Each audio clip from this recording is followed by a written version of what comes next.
नमस्कार दोस्तों, आज मैं आपसे एक बहुत ही सीधा और शायद थोड़ा कड़वा सवाल पूछना चाहता हूं। हम जिस देश में रहते हैं वहां हर गली में एक मंदिर है, हर मोड़ पर एक मजार है और हर घर में एक पूजा घर है। सुबह उठते ही घंटियों की आवाज आती है, अगरबत्तियां जलती हैं, मंत्र गूंजते हैं। करोड़ों लोग रोज उपवास रखते हैं, नंगे पैर मीलों चलते हैं और अपनी कमाई का एक बड़ा हिस्सा दान कर देते हैं। हम दुनिया के सबसे धार्मिक लोगों में से एक है। लेकिन जरा ठहरिए और सोचिए, अगर पूजा पाठ ही सुख की चाबी है तो हम इतने दुखी क्यों हैं? क्यों हमारे घरों में इतनी कलह है? क्यों हम तनाव, डिप्रेशन और चिंता में जी रहे हैं? क्यों इतनी प्रार्थनाओं के बाद भी सुख शांति नहीं मिलती? क्यों इतने यज्ञों के बाद भी समाज में नफरत और हिंसा बढ़ रही है? क्या आपने कभी सोचा है कि कहीं हम कुछ गलत तो नहीं कर रहे? कहीं ऐसा तो नहीं कि हम जिस दरवाजे को खटखटा रहे हैं उसके पीछे कोई है ही नहीं? या शायद हमारे खटखटाने का तरीका ही गलत है? आज की ये वीडियो आपको हिलाकर रख देगी। आज हम 2500 साल पीछे जाएंगे और उस महामानव गौतम बुद्ध के पास बैठेंगे जिन्होंने इस पीड़ा को बहुत गहराई से समझा था। हम जानेंगे बुद्ध की उस चेतावनी के बारे में जिसे अगर हमने नहीं समझा तो चाहे हम कितनी भी पूजा कर ले, हमारा दुख कभी खत्म नहीं होगा। दोस्तों, ये वीडियो किसी धर्म के खिलाफ नहीं है, ये वीडियो अंधविश्वास के खिलाफ है, ये वीडियो जागरूकता के लिए है। तो अगर आप सच में अपने दुख का कारण और निवारण जानना चाहते हैं तो इस वीडियो को अंत तक जरूर देखें, क्योंकि अंत में मैं आपको बुद्ध का वह गुप्त मंत्र बताऊंगा जो पूजा से 1000 गुना ज्यादा शक्तिशाली है। अगर आप सत्य को सुनने की हिम्मत रखते हैं तो अभी इस वीडियो को लाइक कर दीजिए और चलिए इस रहस्य से पर्दा उठाते हैं। एक समय की बात है, श्रावस्ती नगर में धनपत नाम का एक बहुत अमीर सेठ रहता था। धनपत बहुत धार्मिक था। वो रोज सुबह 4 बजे उठता, 2 घंटे पूजा करता, माथे पर बड़ा सा तिलक लगाता और साधु संतों को खूब दान देता था। उसके घर में सोने चांदी की मूर्तियों का एक भव्य मंदिर था। पूरा नगर उसे धर्मात्मा सेठ कहता था। लेकिन धनपत के दिल में शांति नहीं थी। उसका अपनी पत्नी से रोज झगड़ा होता था। उसके बेटे उसका सम्मान नहीं करते थे और व्यापार में उसे हमेशा ये डर लगा रहता था कि कहीं कोई उसे धोखा न दे दे। उसे रातों को नींद नहीं आती थी। एक दिन उसने सुना कि गौतम बुद्ध नगर में आए हैं। लोगों ने कहा कि बुद्ध के पास हर दुख का इलाज है। धनपत ने सोचा, मैं इतना धर्म कर्म करता हूं फिर भी दुखी हूं। शायद बुद्ध मुझे कोई ऐसा विशेष मंत्र या पूजा बता देंगे जिससे मेरा मन शांत हो जाए। वो बहुत सारे कीमती उपहार और फल लेकर बुद्ध के पास पहुंचा। बुद्ध एक पेड़ के नीचे शांत भाव से बैठे थे। उनके चेहरे पर एक अद्भुत तेज और शांति थी, ठीक वैसी शांति जिसके लिए धनपत तरस रहा था। धनपत ने बुद्ध के चरणों में उपहार रखे और हाथ जोड़कर बोला, हे तथागत, मैं नगर का सबसे बड़ा दानी और भक्त हूं। मैंने सैकड़ों यज्ञ करवाए हैं, मैं रोज पूजा करता हूं, लेकिन फिर भी मेरा मन जल रहा है। मुझे शांति क्यों नहीं मिलती? क्या मेरी पूजा में कोई कमी रह गई है? बुद्ध ने धनपत की ओर देखा और मुस्कुराए। उन्होंने धनपत के सवाल का सीधा जवाब नहीं दिया। उन्होंने पूछा, सेठ, क्या तुम यहां आते समय अपनी गाड़ी साथ लाए हो? धनपत थोड़ा हैरान हुआ पर बोला, हाँ भगवान, मेरी रथ बाहर खड़ा है। बुद्ध ने पूछा, अगर तुम्हारे रथ का एक पहिया टूट जाए और तुम उस पहिए को ठीक करने की बजाय रथ के सामने बैठकर अगरबत्ती जलाओ, उस पर फूल चढ़ाओ और प्रार्थना करो कि हे रथ चल पड़, हे रथ मुझे घर पहुंचा दे, तो क्या वह रथ चलेगा? धनपत हंस पड़ा। उसने कहा, भगवान, आप मजाक कर रहे हैं। पूजा करने से टूटा पहिया कैसे ठीक होगा? उसे तो मिस्त्री के पास ले जाना होगा, नया पहिया लगाना होगा, मेहनत करनी होगी। बुद्ध ने गंभीर होकर कहा, सेठ, तुम रथ के बारे में तो ये बात समझते हो, लेकिन अपने जीवन के बारे में नहीं समझते।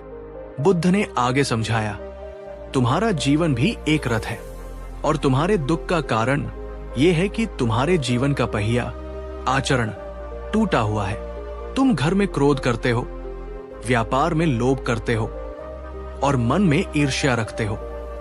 ये टूटे हुए पहिए हैं और तुम इन टूटे हुए पहियों को ठीक करने की बजाय मंदिर में जाकर घंटियां बजा रहे हो।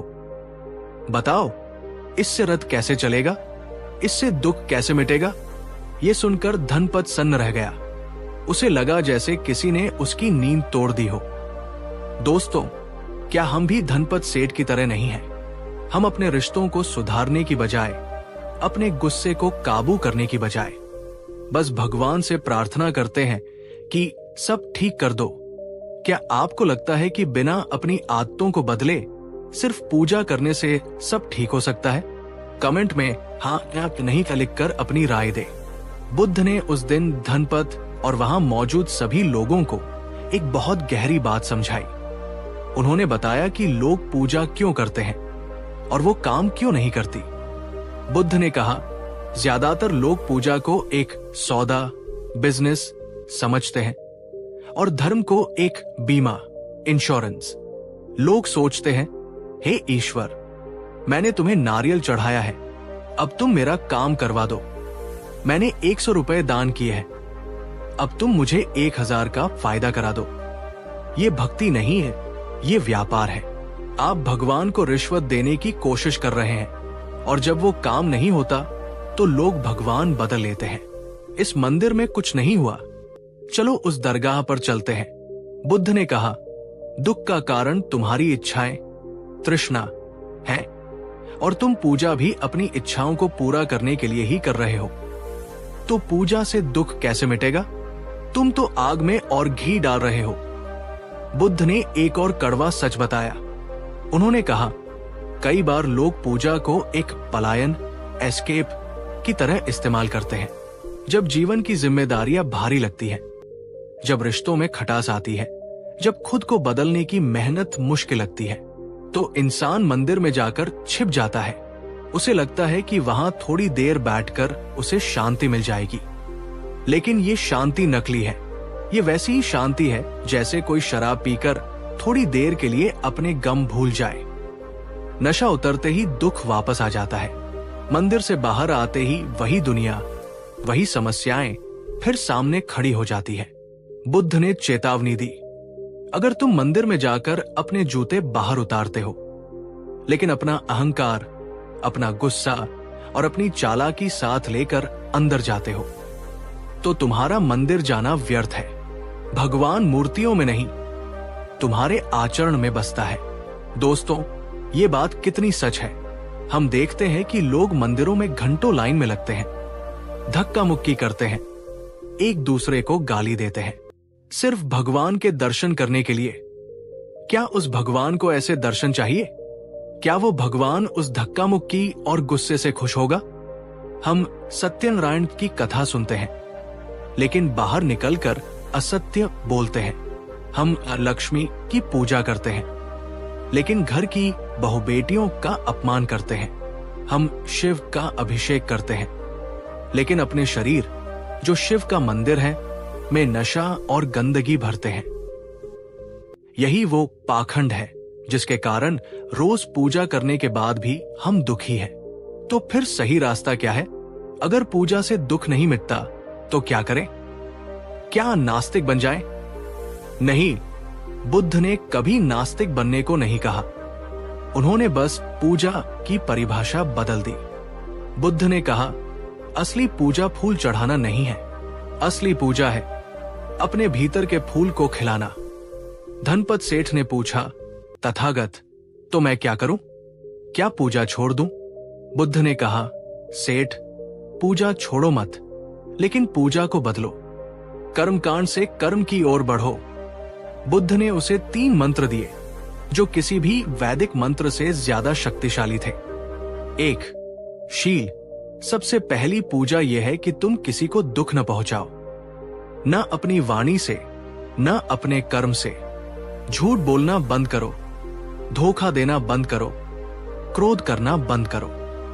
अगर तुम एक दिन के लिए भी ये कर पाए तो ये 1000 यज्ञों से बड़ा पुण्य है। 2. समाधि। बाहर घंटी बजाने की बजाय अपने भीतर की आवाज सुनो। रोज कुछ देर शांत बैठो, देखो कि तुम्हारे मन में कितना शोर है। अपने विचारों को देखो, अपने गुस्से को देखो, उसे समझने की कोशिश करो। जिस दिन तुम खुद को समझ जाओगे, तुम्हें किसी मूर्ति की जरूरत नहीं पड़ेगी। 3. प्रज्ञा। ये समझो कि दुनिया में सब कुछ नश्वर है। न तुम्हारा धन रहेगा, न ये शरीर, न ये दुख। सब बदल रहा है। इस बदलाव को स्वीकार कर लो। जिस दिन तुम पकड़ना छोड़ दोगे, उस दिन तुम मुक्त हो जाओगे। बुद्ध ने कहा, अगर तुम किसी भूखे को खाना खिलाते हो तो वो ईश्वर को भोग लगाने से बड़ी पूजा है। अगर तुम किसी रोते हुए को हंसाते हो तो वो मंत्र पढ़ने से बड़ी प्रार्थना है। अगर तुम अपने माता पिता और परिवार की सेवा करते हो तो वो तीर्थ यात्रा से बड़ा पुण्य है। दोस्तों, यह है बुद्ध का क्रांतिकारी संदेश। उन्होंने धर्म को आसमान से उतारकर जमीन पर ला दिया। उन्होंने धर्म को जीवन जीने का तरीका बना दिया।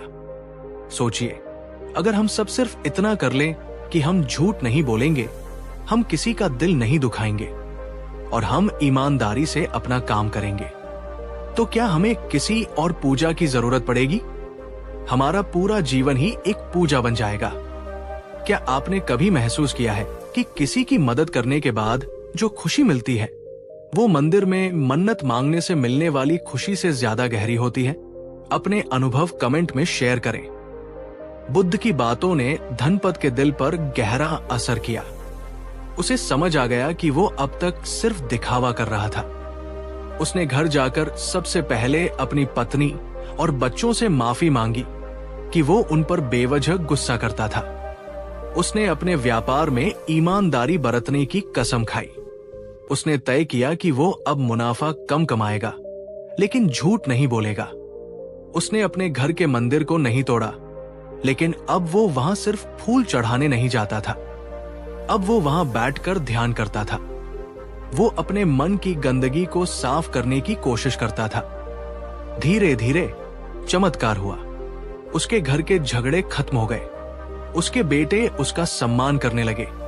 व्यापार में पहले थोड़ी दिक्कत आई, लेकिन उसकी ईमानदारी की वजह से लोगों का उस पर भरोसा बढ़ा और व्यापार पहले से भी ज्यादा चलने लगा। सबसे बड़ी बात, अब उसे रात को चैन की नींद आने लगी। वो जो शांति बाहर ढूंढ रहा था, वो उसे अपने भीतर मिल गई। एक दिन वो फिर बुद्ध के पास गया। इस बार उसके हाथ खाली थे। कोई उपहार नहीं था, लेकिन उसकी आंखों में कृतज्ञता के आंसू थे। उसने कहा, भगवान, आपने सही कहा था। रथ का पहिया ठीक हो गया है। अब यात्रा आनंदमय है। दोस्तों, धनपत की कहानी हम सबकी कहानी बन सकती है। दुख का कारण भगवान का कोप नहीं है। दुख का कारण हमारे अपने कर्म और हमारा अपना अज्ञान है। और सुख का रास्ता किसी बाहरी मंदिर से नहीं, हमारे अपने दिल से होकर जाता है। तो दोस्तों, आज की चर्चा से हमने क्या सीखा? क्यों लोग रोज पूजा करते हैं फिर भी दुखी हैं? क्योंकि 1. वे पूजा को व्यापार समझते हैं, प्रेम नहीं। 2. वे पूजा को अपनी जिम्मेदारियों से भागने का रास्ता बनाते हैं। 3.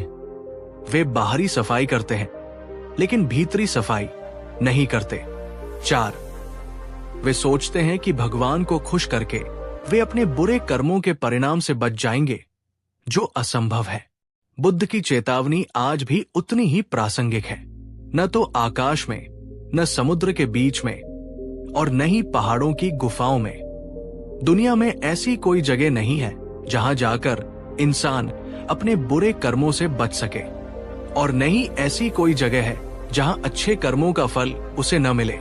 तो आइए आज से हम अपनी पूजा का तरीका बदलें। सिर्फ हाथ जोड़ने की बजाय हाथ बढ़ाए किसी की मदद के लिए। सिर्फ मंत्र जपने की बजाय मीठा बोले। सिर्फ मंदिर जाने की बजाय अपने घर और अपने शरीर को मंदिर बनाए। यही सच्ची बुद्धिमत्ता है। यही सुखी होने का राज है। दोस्तों, ये वीडियो किसी धर्म के खिलाफ नहीं था। बल्कि धर्म के सही अर्थ को समझने की एक कोशिश थी। उम्मीद है कि बुद्ध की इन बातों ने आपको सोचने पर मजबूर किया होगा। मैं आपसे एक अंतिम सवाल पूछना चाहता हूं। आपके हिसाब से असली धर्म क्या है? कर्मकांड, रिचुअल्स या अच्छा व्यवहार? कमेंट बॉक्स में अपनी राय जरूर लिखें। हम आपके विचार पढ़ना चाहेंगे। अगर आपको यह वीडियो पसंद आया और अगर आपको लगा कि इसने आपको एक नई दृष्टि दी है, तो इसे लाइक जरूर करें।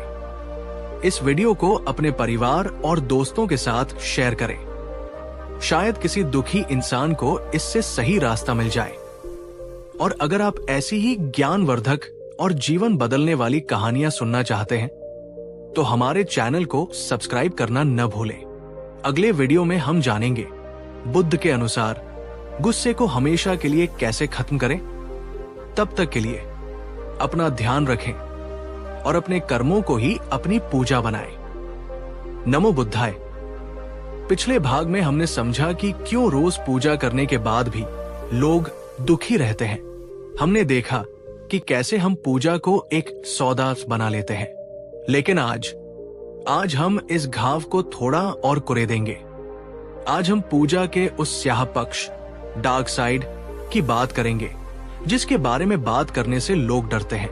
मेरा आपसे एक सीधा सवाल है, जब आप मंदिर में, दरगाह में या किसी बाबा के पास जाते हैं, तो आपके मन में क्या होता है?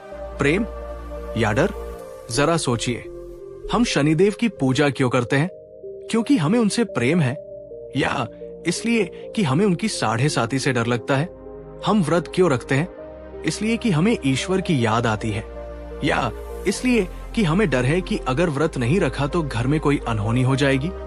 हम ज्योतिषियों को अपनी कुंडली क्यों दिखाते हैं? इसलिए कि हमें खुद पर भरोसा है, या इसलिए कि हमें भविष्य का डर सता रहा है? दोस्तों, कड़वा सच ये है कि आज 90% पूजा पाठ भक्ति पर नहीं, बल्कि भय पर टिका है। और बुद्ध ने कहा था, भय से पैदा हुई कोई भी चीज कभी मुक्ति नहीं दे सकती। आज हम जानेंगे कि कैसे डर का ये व्यापार हमें मानसिक रूप से गुलाम बना रहा है। हम बुद्ध की एक और अद्भुत कहानी सुनेंगे, जो आपको अंधविश्वास की जंजीरों से आजाद कर देगी। ये वीडियो आपको थोड़ा बेचैन कर सकता है, लेकिन ये बेचैनी जरूरी है। अगर आप सच में निडर होकर जीना चाहते हैं, तो इस वीडियो को अंत तक जरूर देखें। अगर आप डर के पार जाने को तैयार हैं, तो वीडियो को लाइक करें और चलिए सत्य की खोज में आगे बढ़ते हैं। मगध राज्य में एक राजा था, जिसका नाम था प्रसेनजित। प्रसेनजित बहुत शक्तिशाली था। उसके पास विशाल सेना थी, लेकिन वो वहमी और डरपोक था। वो हर छोटे काम के लिए ज्योतिषियों से मुहूर्त निकलवाता था। अगर बिल्ली रास्ता काट जाए तो वो युद्ध रोक देता था। अगर उसे कोई बुरा सपना आता तो वो हजारों जानवरों की बलि चढ़ा देता था। उसके राज्य में ढोंगी बाबाओं और तांत्रिकों की बाढ़ आ गई थी, क्योंकि राजा खुद अंधविश्वासी था। राजा का मानना था कि अगर उसने पूजा पाठ में जरा सी भी कमी की तो देवता नाराज हो जाएंगे और उसका राज्य छिन जाएगा। वो डर के साए में जी रहा था। एक दिन राजा को एक बहुत बुरा सपना आया। उसे लगा कि उसकी मृत्यु निकट है। उसके राजपुरोहितों ने कहा, महाराज, ग्रहों की चाल बहुत खराब है। आपको एक महायज्ञ करना होगा, जिसमें 500 बकरों, 500 मुर्गों की बलि देनी होगी, तभी आपकी जान बचेगी। राजा डर गया। उसने तुरंत आदेश दिया कि यज्ञ की तैयारी की जाए। हजारों बेजुबान जानवरों को पकड़कर बाड़े में बंद कर दिया गया। उनकी डरी हुई आवाजों से पूरा नगर गूंजने लगा। तभी गौतम बुद्ध वहां पहुंचे। बुद्ध ने देखा कि राजा भय से कांप रहा है और निर्दोष जीवों की हत्या करने जा रहा है। बुद्ध सीधे राजा के दरबार में गए। राजा ने बुद्ध का सम्मान किया, लेकिन कहा, भगवान, मैं बहुत मुसीबत में हूं। मेरी जान खतरे में है। मुझे ये यज्ञ करना ही होगा। बुद्ध ने राजा की आंखों में देखा और पूछा, राजन, क्या तुम सच में मानते हो कि दूसरों को मारकर तुम खुद जिंदा रह सकते हो? राजा ने कहा, पुरोहित कहते हैं कि देवता खून से खुश होते हैं। बुद्ध ने मुस्कुराते हुए कहा, राजन, सोचो, अगर कोई तुम्हारे बेटे को मारकर कहे कि इससे मैं खुश हो जाऊंगा, तो क्या तुम खुश होगे? राजा ने कहा, बिल्कुल नहीं, मैं तो उसकी जान ले लूंगा। बुद्ध ने कहा, तो फिर तुम ये कैसे सोच सकते हो कि इस सृष्टि का रचयिता, जो हम सबका पिता है, वो अपने ही बच्चों, जानवरों की हत्या से खुश होगा?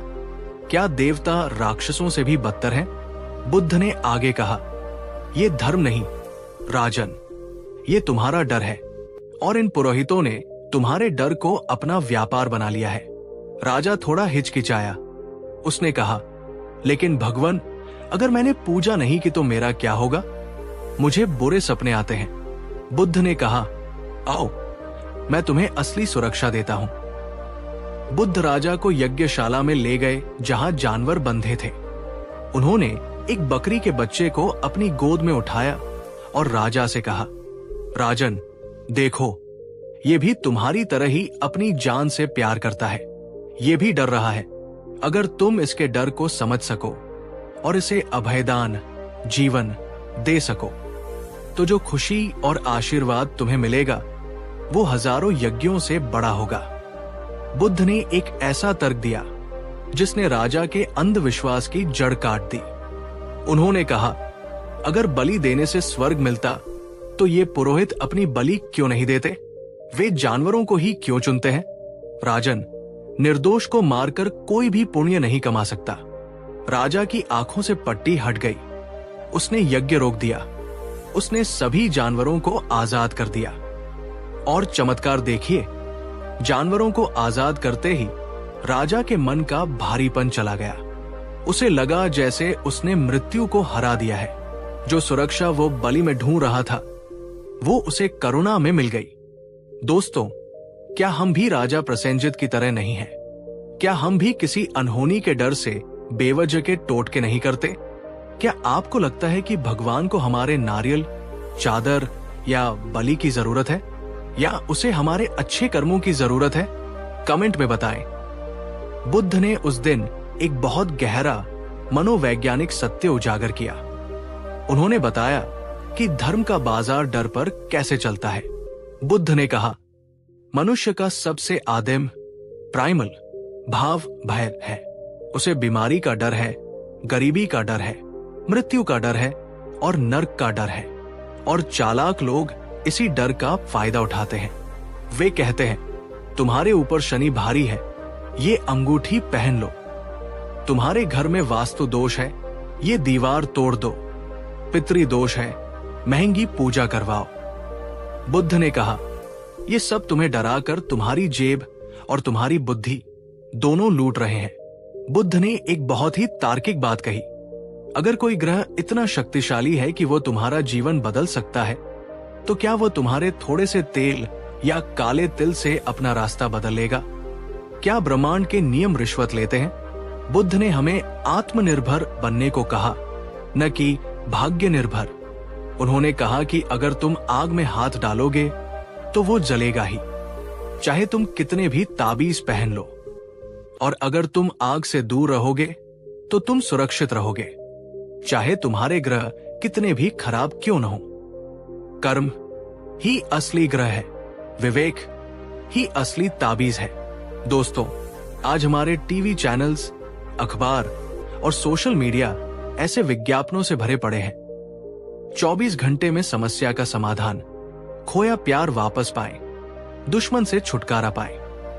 ये धर्म नहीं है, ये ठगी है। और हम ठगे जाते हैं क्योंकि हम लालची और डरपोक हैं। हम शॉर्टकट चाहते हैं। बुद्ध कहते हैं, अपनी बुद्धि का दीपक जलाओ। किसी की बात पर आंख मूंद कर भरोसा मत करो, चाहे वो मैं ही क्यों न हूं। परखो, जानो और तब मानो। तो फिर डर से मुक्ति कैसे मिले? अगर पूजा पाठ डर का इलाज नहीं है, तो इलाज क्या है? बुद्ध ने डर को जीतने के लिए 4 कवच बताए। 1. सत्य की स्वीकारोक्ति। बुद्ध ने कहा, डर तब लगता है जब हम सच से भागते हैं। हमें मौत से डर लगता है क्योंकि हम मान बैठे हैं कि हम हमेशा जिएंगे। हमें गरीबी से डर लगता है क्योंकि हम सुरक्षा चाहते हैं। बुद्ध ने कहा, ये मान लो कि जीवन अनिश्चित है, सब कुछ नश्वर है। जिस दिन तुम इस सच को स्वीकार कर लोगे कि जो बना है वो मिटेगा, उस दिन मृत्यु का डर भी तुम्हें नहीं सताएगा। 2. मैत्री और करुणा। बुद्ध ने कहा, जिसके मन में सबके लिए प्रेम है उसे किसी से डरने की जरूरत नहीं। अगर आपने किसी का बुरा नहीं किया तो आपको किसी दुश्मन, किसी भूत प्रेत या किसी ग्रह से डरने की जरूरत नहीं। आपका अच्छा कर्म ही आपका सबसे बड़ा सुरक्षा चक्र है। 3. वर्तमान में जीना। डर हमेशा भविष्य में होता है। कल क्या होगा? बुद्ध ने कहा, अभी इसी पल में जियो। इस पल में कोई डर नहीं है, डर सिर्फ तुम्हारी कल्पना में है। जब आप ध्यान करते हैं तो आप भविष्य की चिंताओं से कटकर वर्तमान की शांति में आ जाते हैं। 4. आत्मविश्वास। बुद्ध का सबसे प्रसिद्ध कथन है, अप दीपो भव, अपने दीपक स्वयं बनो। किसी बाबा या मसीहा का इंतजार मत करो जो आकर तुम्हें बचाएगा। तुम खुद अपने रक्षक हो। अपनी बुद्धि और अपने बाहुबल पर भरोसा करो। सोचिए दोस्तों, एक ऐसा व्यक्ति जो मौत को सच मानता है, जो सबसे प्यार करता है, जो आज में जीता है और जिसे खुद पर भरोसा है, क्या उसे कोई डरा सकता है? क्या उसे किसी ताबीज या अंगूठी की जरूरत पड़ेगी? नहीं, वो व्यक्ति अभय, फेयरलेस हो जाएगा। और यही असली आध्यात्मिकता है। क्या आप आज से ये संकल्प ले सकते हैं कि आप अपने डर का सामना करेंगे, न कि उससे भागने के लिए किसी अंधविश्वास का सहारा लेंगे? कमेंट में लिखें, मैं निडर बनूंगा। वापस राजा प्रसेनजित की कहानी पर आते हैं। जानवरों को छोड़ने के बाद राजा ने एक और बड़ा फैसला लिया। उसने अपने राज्य से सभी ढोंगी तांत्रिकों को निकाल दिया। उसने आदेश दिया कि राज्य का खजाना अब यज्ञों में नहीं, बल्कि कुएं खुदवाने, सड़कें बनाने और औषधालय खोलने में खर्च होगा। उसने कहा, असली यज्ञ प्रजा की सेवा है। लोग हैरान थे। राजा अब किसी ग्रहस्त्र की परवाह नहीं करता था। वो निडर होकर निर्णय लेता था। और आश्चर्य की बात यह थी कि उसका राज्य पहले से कहीं ज्यादा समृद्ध और सुरक्षित हो गया। पड़ोसी राजा, जो पहले उसे डरपोक समझकर हमला करने की सोचते थे, अब उसके आत्मविश्वास और प्रजा के प्रेम को देखकर डरने लगे। राजा अक्सर बुद्ध के पास जाता और कहता, भगवान, आपने मुझे पूजा से नहीं बल्कि समझ से बचाया है। आपने मुझे अंधकार से प्रकाश में ला दिया। दोस्तों, जब डर मिटता है तभी जीवन शुरू होता है। जब तक आप डर में पूजा कर रहे हैं, आप गुलाम हैं। जिस दिन आप प्रेम और समझ से कर्म करेंगे, आप बादशाह बन जाएंगे। तो दोस्तों, आज के इस दूसरे भाग का सार क्या है? 1. डर का व्यापार बंद करें। अपनी मेहनत की कमाई अंधविश्वास में न लुटाएं। कोई भी अंगूठी या पूजा आपका भाग्य नहीं बदल सकती। 2. ईश्वर को प्रेम करें। उससे डरे नहीं। ईश्वर कोई जल्लाद नहीं है जो गलती होते ही सजा देगा। वो करुणा का सागर है। उसे आपके डर की नहीं, आपके प्रेम की जरूरत है। 3. कर्म को प्रधान बनाएं। अपनी समस्याओं का हल उपायों में नहीं, प्रयासों में ढूंढें। 4.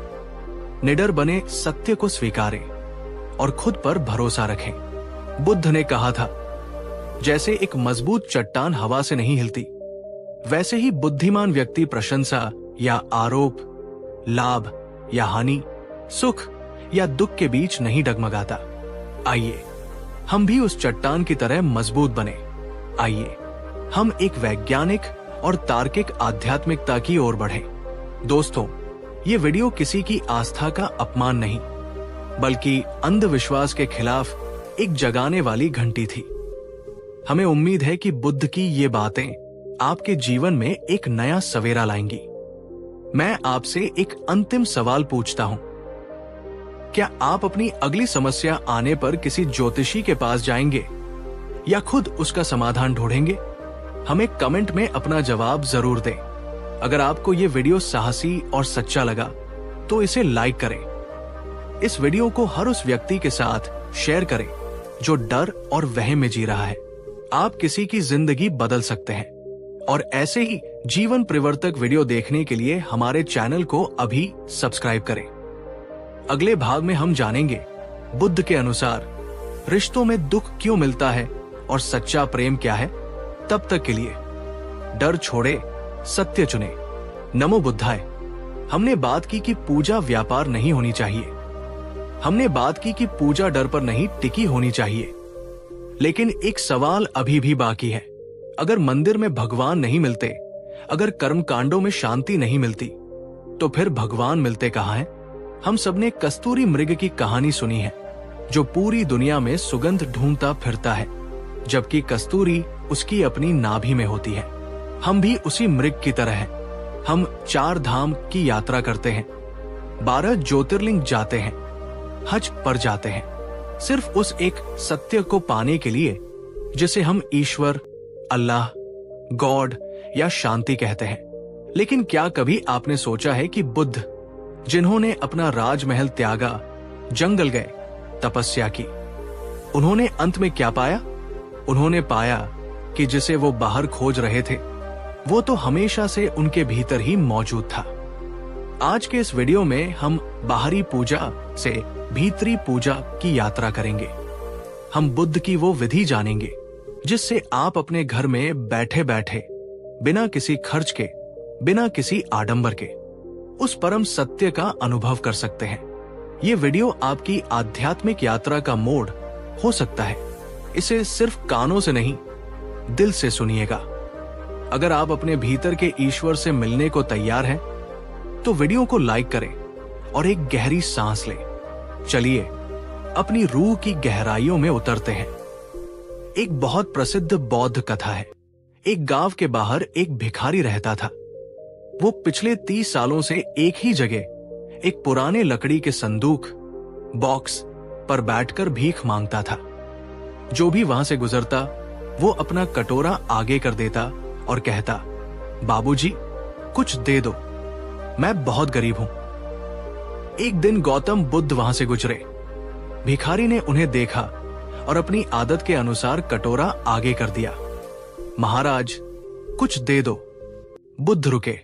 उन्होंने भिखारी को बड़े ध्यान से देखा। बुद्ध ने कहा, मेरे पास तुम्हें देने के लिए कुछ नहीं है, लेकिन मैं तुमसे कुछ पूछना चाहता हूं। भिखारी ने कहा, पूछिए।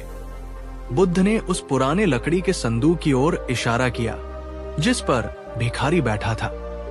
बुद्ध ने पूछा, ये संदूक क्या है जिस पर तुम बैठे हो? भिखारी ने लापरवाही से कहा, अरे ये तो बस एक पुराना डिब्बा है, मैं जब से यहां आया हूं इसी पर बैठता हूं। बुद्ध ने पूछा, क्या तुमने कभी इसे खोलकर देखा है कि इसके अंदर क्या है? भिखारी हंसा। उसने कहा, महाराज, इसके अंदर क्या होगा? ये खाली है, बस लकड़ी का कचरा है।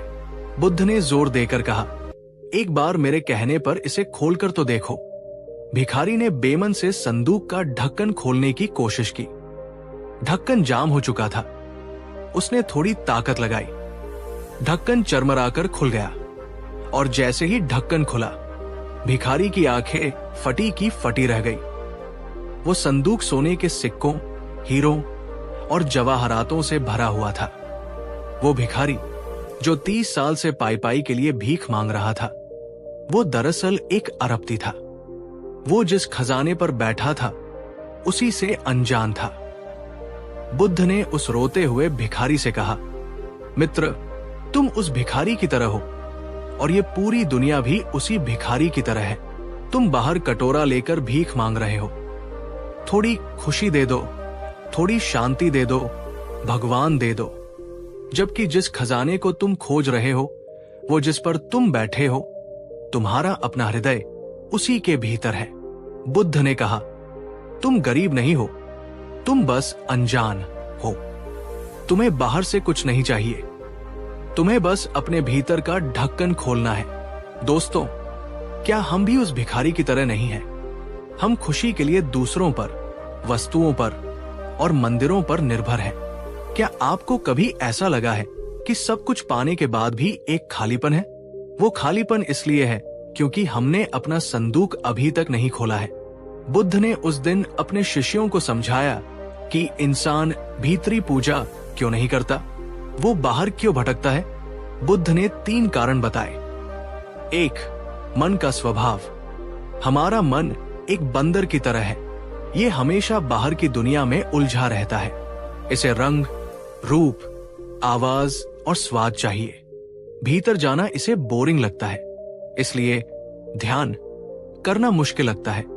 लेकिन मंदिर में ढोलन गाड़े बजाना आसान लगता है। 2. अहंकार, ईगो। जब हम बाहरी पूजा करते हैं तो हमारा अहंकार संतुष्ट होता है। मैंने इतना बड़ा यज्ञ करवाया, मैं इतना बड़ा भक्त हूं। लेकिन भीतरी पूजा में कोई दिखावा नहीं है। वहां कोई ताली बजाने वाला नहीं है।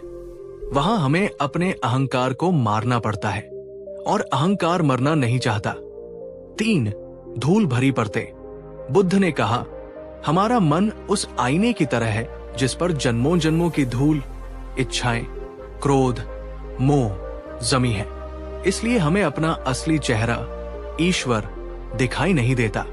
हम सोचते हैं कि भगवान कहीं दूर आकाश में है, जबकि वो धूल के नीचे ही छिपा है। बुद्ध ने कहा, हजारों मील की तीर्थ यात्रा करने से बेहतर है कि एक कदम अपने भीतर की ओर चलो। दोस्तों, जरा सोचिए, जिस ईश्वर ने ये पूरा ब्रह्मांड बनाया, क्या वह पत्थरों की दीवारों, मंदिरों में कैद हो सकता है? क्या वह किसी खास दिशा या किसी खास भाषा का मोहताज हो सकता है? नहीं, वह सर्वव्यापी है, और सबसे नजदीक वह आपके हृदय, हार्ट में है। कबीर दास जी ने भी कहा था, मोको कहाँ ढूंढे बंदे, मैं तो तेरे पास में। अब सवाल यह है, भीतरी संदूक कैसे खोले? बुद्ध ने इसके लिए एक बहुत ही वैज्ञानिक और सरल विधि दी, विपश्यना या सती। इसे हम सच्ची पूजा कह सकते हैं। इसके 4 चरण हैं। 1. कायानुपस्सना। सबसे पहले एक शांत जगह पर बैठ जाओ। रीढ़ की हड्डी सीधी रखो, आंखें बंद करो। अब अपने शरीर को देखो, क्या तनाव है, क्या आराम है? बुद्ध ने कहा, तुम्हारा शरीर ही तुम्हारा पहला मंदिर है। इसे महसूस करो। इसमें जो प्राण, सांस चल रहा है, वो ईश्वर का ही स्पंदन है। आनापान सती अपनी आती और जाती सांस को देखो। इसे बदलने की कोशिश मत करो, बस देखो, ये सांस ही वो डोर है जो तुम्हें तुम्हारे भीतर ले जाएगी। 2. वेदनानुपस्सना। शरीर में जहां भी सुख या दुख, गर्मी या ठंड महसूस हो रही है, उसे देखो। प्रतिक्रिया मत करो, रिएक्ट मत करो, बस जानो कि ये हो रहा है। ये अभ्यास आपको सुख और दुख में संभाव रहना सिखाता है। यही असली भक्ति है। 3. चित्तानुपस्सना। अब अपने मन को देखो, क्या विचार आ रहे हैं? गुस्सा, लालच, प्यार? उन्हें रोको मत, उन्हें बस एक बादल की तरह गुजरते हुए देखो। जब तुम अपने विचारों के दृष्टा बन जाते हो, तो तुम मन के जंजाल से मुक्त हो जाते हो। 4. धम्मानुपस्सना। अंत में तुम्हें यह अनुभव होगा कि सब कुछ अनित्य है। विचार आ रहे हैं और जा रहे हैं, सांस आ रही है और जा रही है। जो बचता है वो शून्य है, वो शांति है, वो प्रकाश है, वही निर्वाण है, वही ईश्वर है। दोस्तों, जब आप इस अवस्था में पहुंचते हैं तो आपको किसी मंत्र की जरूरत नहीं पड़ती। आपका मौन ही मंत्र बन जाता है। आपकी हर सांस पूजा बन जाती है। आपको हर इंसान में, हर जीव में, यहां तक कि पेड़ पौधों में भी वही परमात्मा दिखने लगता है। तब आप किसी का दिल नहीं दुखा सकते, क्योंकि आपको पता है कि सामने वाले में भी वही ईश्वर है जो मुझ में है। यह है आत्म साक्षात्कार, यह है असली पूजा। क्या आप रोज सिर्फ 10 मिनट निकालकर इस भीतरी मंदिर में जाने का प्रयास करेंगे? यह आपके 24 घंटों का सबसे कीमती समय होगा। कमेंट में लिखें, मैं प्रयास करूंगा। बुद्ध के पास एक बूढ़ी औरत आई। वो अनपढ़ थी, उसे कोई मंत्र नहीं आता था। उसने रोते हुए कहा, तथागत, मैं पूजा करना नहीं जानती, मैं शास्त्र नहीं पढ़ सकती। क्या मुझे कभी मुक्ति नहीं मिलेगी? बुद्ध ने उसके हाथों में एक झाड़ू दी। बुद्ध ने कहा, मां, तुम्हें कुछ पढ़ने की जरूरत नहीं। बस जब तुम रोज अपने घर में झाड़ू लगाओ तो मन में ये भाव रखना, मैं धूल नहीं, अपने मन का रागद्वेष, गंदगी साफ कर रही हूं। बूढ़ी औरत ने यही किया। वो रोज झाड़ू लगाती और पूरे ध्यान से अपने मन की सफाई करती। वो हर काम, खाना बनाना, पानी भरना, पूरे होश और प्रेम से करती। कुछ ही महीनों में उसका चेहरा चमकने लगा। उसमें ऐसी शांति आ गई जो बड़े बड़े विद्वानों के पास भी नहीं थी। उसने कर्म को ही ध्यान बना लिया था। बुद्ध ने अपने शिष्यों से कहा, देखो, इसने असली पूजा कर ली। इसने अपने भीतर का दिया जला लिया। दोस्तों, पूजा के लिए आपको संस्कृत के श्लोक जानने की जरूरत नहीं है। आपको महंगी सामग्री की जरूरत नहीं है। अगर आप बर्तन धोते समय भी पूरी तरह से वहां हैं, अगर आप ऑफिस में काम करते समय पूरी ईमानदारी बरत रहे हैं, तो आप ध्यान में हैं, आप पूजा कर रहे हैं।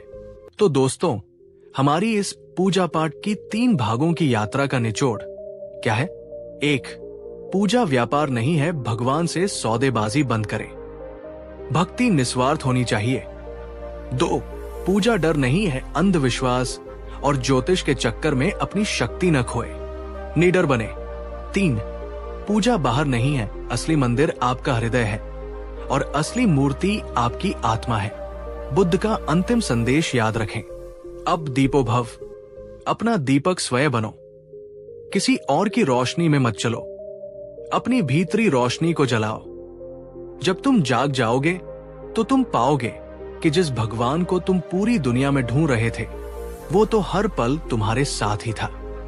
दोस्तों, ये श्रृंखला एक प्रयास था धर्म को उसके शुद्धतम रूप में समझने का। हमें उम्मीद है कि इन 3 वीडियो ने आपके जीवन में एक सकारात्मक बदलाव की नींव रखी होगी।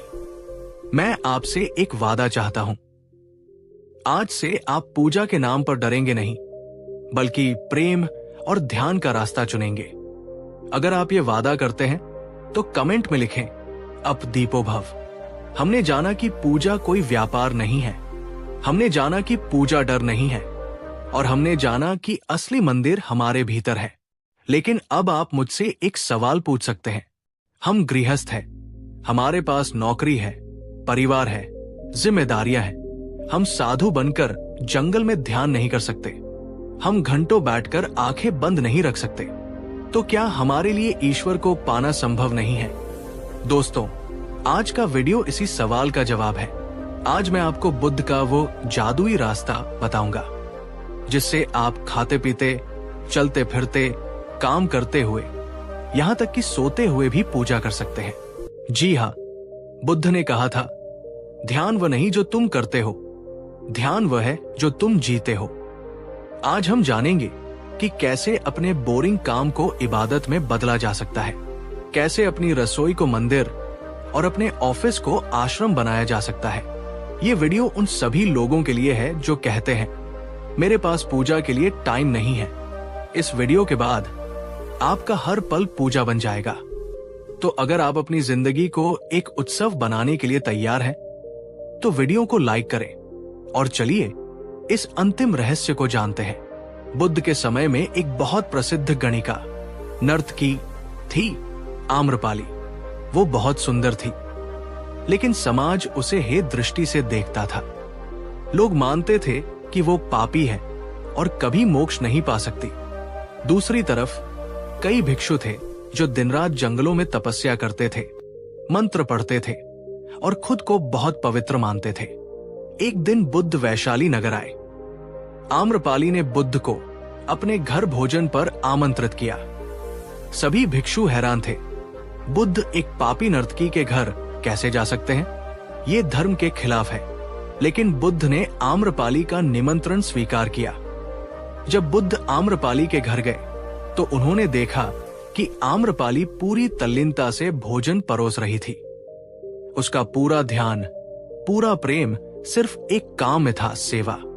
वो जब पानी डालती तो ऐसा लगता जैसे कोई पवित्र नदी बह रही हो।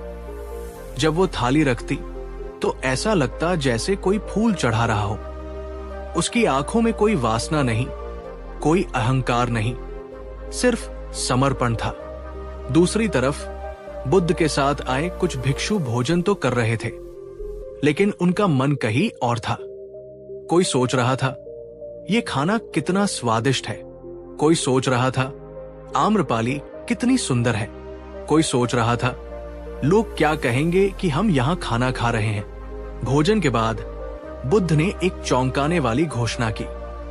बुद्ध ने कहा, आज यहां इस गणिका के घर में सिर्फ एक ही व्यक्ति असली ध्यान में था। सबने सोचा बुद्ध अपनी बात कर रहे हैं, लेकिन बुद्ध ने आम्रपाली की ओर इशारा किया और कहा, वो व्यक्ति ये आम्रपाली है। भिक्षु हैरान रह गए। तथागत, ये क्या कह रहे हैं? हम भिक्षु हैं, ये नर्तकी है। बुद्ध ने समझाया, तुम लोग भोजन करते समय हजारों विचारों में खोए थे। तुम्हारा शरीर यहां था, लेकिन मन कहीं और। ये बेहोशी है। लेकिन आम्रपाली, उसने जब भोजन परोसा तो वो पूरी तरह वहीं थी। उसका हर काम होश, माइंडफुलनेस में था। उसने अपने काम को ही पूजा बना दिया। बुद्ध ने कहा, पवित्रता कपड़ों में नहीं, जागरूकता, अवेयरनेस में है। जो पूरे होश से अपना काम करता है वो सन्यासी से भी बड़ा है। दोस्तों, ये कहानी हमारे समाज के मुंह पर एक तमाचा है। हम सोचते हैं कि मंदिर का पुजारी पवित्र है और सफाई कर्मचारी अपवित्र।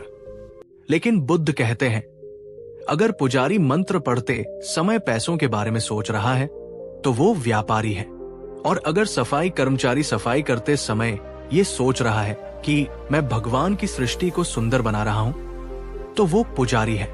आप दिन भर में जो काम करते हैं, खाना बनाना, गाड़ी चलाना, फाइल बनाना, क्या आप उसे बोझ समझकर करते हैं या उसे भगवान का काम समझकर? कमेंट में बताएं। बुद्ध ने उस दिन कर्म योग का सार समझाया। उन्होंने कहा, पूजा दो प्रकार की होती है, एक जो समय निकालकर की जाती है और दूसरी जो हर समय की जाती है। समय निकालकर की गई पूजा 15 से 20 मिनट अच्छी है, ये बैटरी चार्ज करने जैसा है। लेकिन असली चुनौती है, बाकी के 23 घंटे क्या करते हो? बुद्ध ने कहा, अगर तुम 15 मिनट राम का नाम लेते हो और बाकी दिन रावण जैसे काम करते हो तो तुम्हारी पूजा जीरो है। बुद्ध ने 3 सुनहरे नियम, गोल्डन रूल्स दिए जिससे कोई भी काम पूजा बन सकता है। 1. पूर्णता, जो भी करो पूरा करो। अगर चाय पी रहे हो तो सिर्फ चाय पियो। मोबाइल मत देखो, ख्यालों में मत खो। चाय की गर्मी, उसका स्वाद, उसकी सुगंध, सब कुछ महसूस करो। बुद्ध ने कहा, जब तुम पूरी तरह वर्तमान में होते हो तो समय रुक जाता है, और जहां समय रुकता है वही ईश्वर है। 2. प्रेम, काम को प्रेम से करो, मजबूरी से नहीं। अगर एक मां अपने बच्चे के लिए खाना बनाती है तो वो सिर्फ खाना नहीं, अपना प्यार परोस रही है, वो पूजा है। लेकिन अगर वही मां गुस्से में खाना बनाए, रोज रोज की मुसीबत है, तो वो खाना जहर बन जाता है। बुद्ध ने कहा, प्रेम ही वो पारस पत्थर है जो लोहे, काम को सोने, पूजा में बदल देता है। 3. निस्वार्थता, फल की चिंता मत करो। जब आप काम इसलिए करते हैं कि मुझे तारीफ मिलेगी या पैसा मिलेगा तो वो नौकरी है। जब आप काम इसलिए करते हैं क्योंकि ये काम होना चाहिए या इससे किसी का भला होगा तो वो सेवा है, और सेवा ही सबसे बड़ी पूजा है। दोस्तों, सोचिए अगर हम सब इन नियमों का पालन करें। डॉक्टर मरीज को भगवान मानकर इलाज करे, टीचर बच्चों को अपना बच्चा मानकर पढ़ाए, दुकानदार ग्राहक को धोखा न दे, तो क्या हमें अलग से मंदिर जाने की जरूरत पड़ेगी? ये पूरी दुनिया ही एक मंदिर बन जाएगी। अब मैं आपको बुद्ध की शिक्षाओं पर आधारित कुछ बहुत ही सरल टिप्स देता हूं, जिन्हें आप कल सुबह से ही आजमा सकते हैं। 1. जागते समय जैसे ही आंख खुले बिस्तर से कूदे नहीं, 2 मिनट लेटे रहें, महसूस करें कि आप जिंदा हैं। ये एक नया दिन है, एक नया अवसर है। मन में कहें धन्यवाद, आज का दिन मैं होश और प्रेम से जीऊंगा। यह आपकी पहली पूजा है। 2 नहाते समय सिर्फ शरीर को न धोएं, महसूस करें कि पानी आपके तनाव, चिंता और नकारात्मकता को धो रहा है। पानी के स्पर्श को महसूस करें, उस पल में रहें। ये आपका जलाभिषेक है। 3 खाते समय टीवी या फोन बंद कर दें।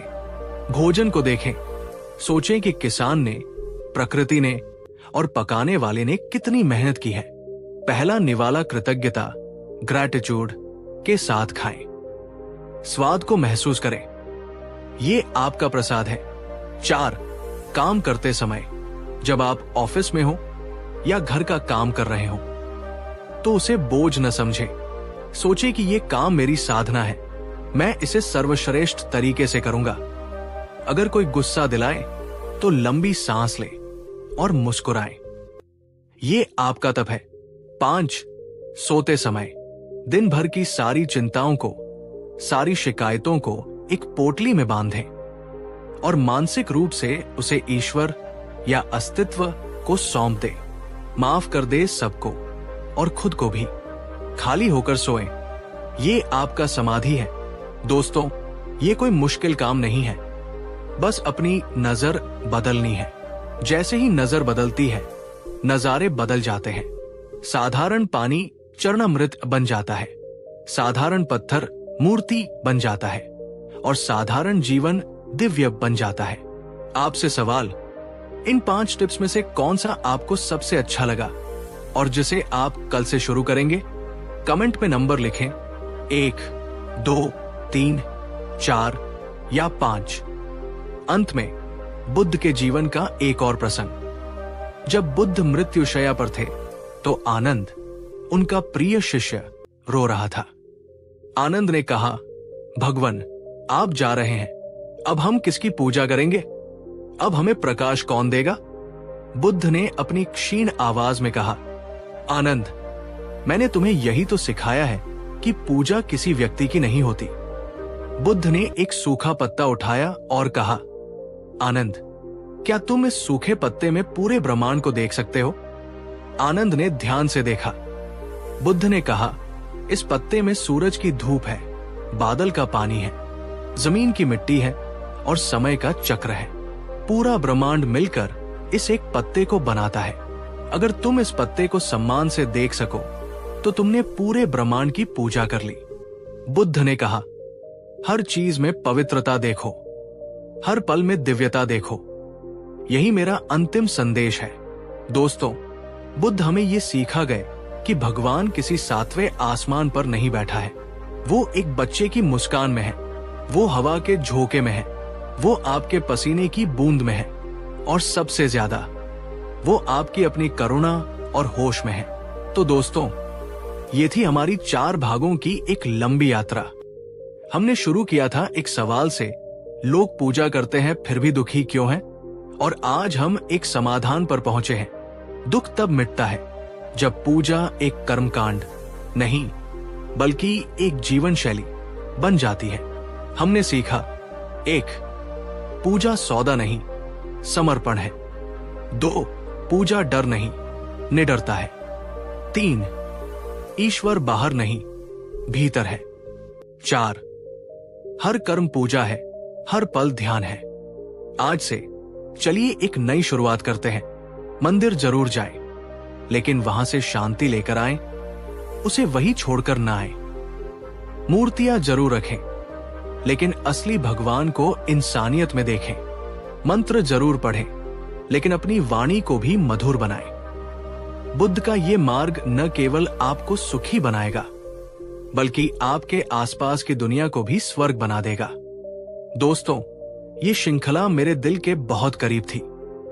इसे लिखने और आप तक पहुंचाने में बहुत मेहनत और शोध लगा है, लेकिन ये तभी सफल होगी जब आप इसमें से कम एक बात अपने जीवन में उतारेंगे।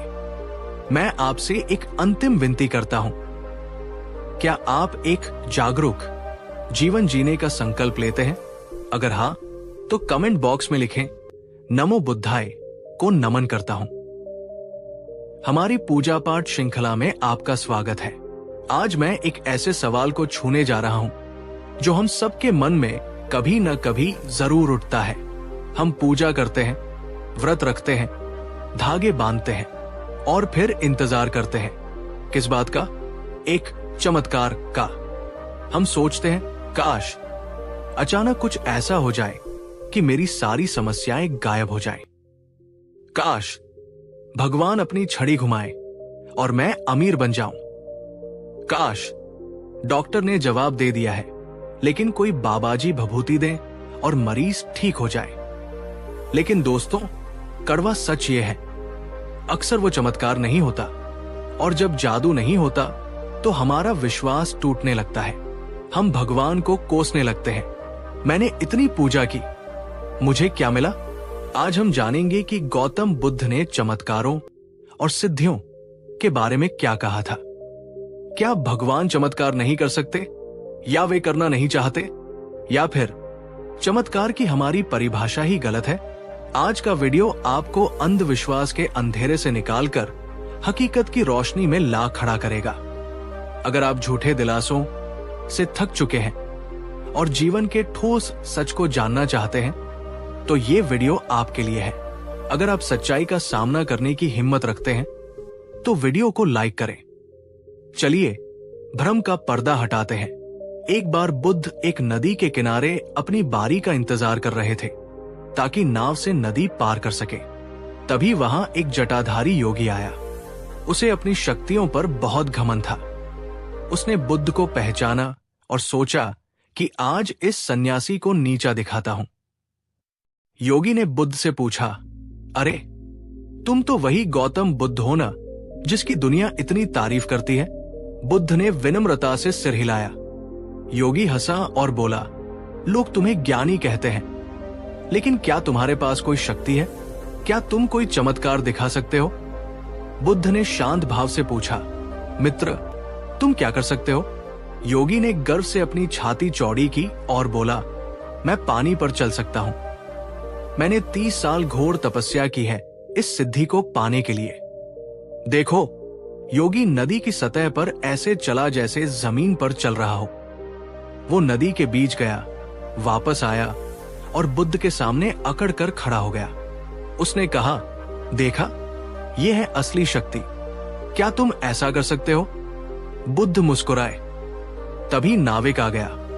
बुद्ध ने नाविक को 2 सिक्के दिए और नाव में बैठकर नदी पार कर ली। नदी के उस पार पहुंचकर बुद्ध ने उस योगी को बुलाया। बुद्ध ने पूछा, मित्र तुमने इस सिद्धि को पाने के लिए कितना समय लगाया? योगी ने कहा, पूरे 30 साल। बुद्ध ने दुख भरे स्वर में कहा, मित्र तुमने अपने जीवन के 30 साल बर्बाद कर दिए। जो काम ये नाविक मात्र 2 सिक्कों में कर सकता है, उसके लिए तुमने 30 साल क्यों गवाए? योगी सन्न रह गया। बुद्ध ने आगे समझाया, पानी पर चलना कोई आध्यात्मिकता नहीं है, ये एक मदारी का खेल है। असली चमत्कार पानी पर चलना नहीं है। असली चमत्कार है मन के विकारों, क्रोध, लोभ की आग पर चलकर भी शांत रहना। दोस्तों, ये कहानी हमें क्या सिखाती है? हम जिन चीजों को चमत्कार मानते हैं, हवा में उड़ना, चीजें पैदा करना, भविष्य बताना, बुद्ध की नजर में वो सब कौड़ी के भाव है, क्योंकि इनसे जीवन का दुख कम नहीं होता। अगर कोई हवा में उड़ भी ले तो भी उसका गुस्सा और अहंकार उसके साथ ही उड़ेगा। आपसे सवाल, मान लीजिए आपको 2 विकल्प मिले। 1, आप हवा में उड़ सके। 2, आप हमेशा के लिए तनाव मुक्त हो जाएं। आप क्या चुनेंगे? कमेंट में बताएं, 1 या 2। बुद्ध के समय में भी लोग उनसे चमत्कार की मांग करते थे ताकि धर्म का प्रचार हो सके। एक बार केवट नाम के व्यक्ति ने बुद्ध से कहा, भगवान, अगर आपके भिक्षु थोड़े चमत्कार दिखाएं तो ज्यादा लोग आप पर विश्वास करेंगे। बुद्ध ने मना कर दिया। बुद्ध ने कहा कि मैं 3 तरह के चमत्कारों को जानता हूं, लेकिन मैं उनमें से 2 को घृणित, डिस्गस्टिंग मानता हूं। एक, रिद्धि प्रातिहार्य, हवा में उड़ना, एक से अनेक हो जाना, दीवारों के आर पार जाना। बुद्ध ने कहा, ये जादूगर भी कर लेते हैं, इससे किसी का चरित्र नहीं सुधरता, ये सिर्फ तमाशा है। दो, आदेशना प्रातिहार्य, दूसरे के मन की बात जान लेना। बुद्ध ने कहा, यह भी एक विद्या है, लेकिन अगर मैं बता दूं कि तुम क्या सोच रहे हो, तो क्या इससे तुम्हारा दुख मिट जाएगा? नहीं। तीन, अनुशासनी प्रातिहार्य, बुद्ध ने कहा, यह असली चमत्कार है, जब कोई क्रूर डाकू अंगुलिमाल संत बन जाए। ये चमत्कार है, जब कोई लालची आदमी दानी बन जाए। ये चमत्कार है, जब कोई रोता हुआ इंसान शांत हो जाए। ये चमत्कार है। बुद्ध ने कहा, मैं जादूगर नहीं हूं, मैं वैद्य हूं। मेरा काम तुम्हें तमाशा दिखाना नहीं, तुम्हारी बीमारी, दुख को ठीक करना है। दोस्तों, आज हम इसी जाल में फंसे हैं।